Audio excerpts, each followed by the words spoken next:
আজ সকালে ইনশাল্লাহ মুরগিগুলি সব বিক্রি করে দিছি। তো একদম কিছু মুরগি ছিল 500 গ্রামের নিচে বলা যায়।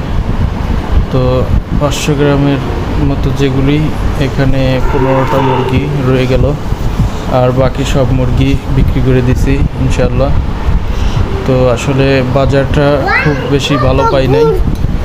কালকে পরশুদিন বাজার ছিল 240, 45, 50 পর্যন্ত, কিন্তু আজকে আসলে অনেক দরাদরি করে 235 টাকা আমি বিক্রি করতে পারছি।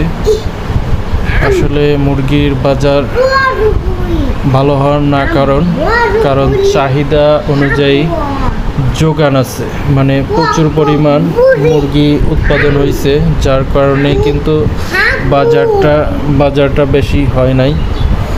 বাজারটা আসলে বেশি করতে গেলে অবশ্যই আপনার চাহিদা অনুপাতে মুরগির কম থাকতে হবে, তাহলে আসলে বাজারটা বেশি হবে।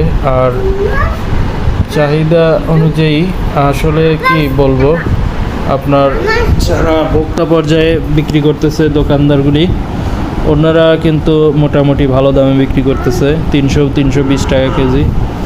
বাট আমাদের কাছ থেকে এই দামে 230 থেকে 35 টাকা, বা অনেকের কাছ থেকে 220 টাকায়ও মুরগি কিনে নিয়ে দিচ্ছে আর কি।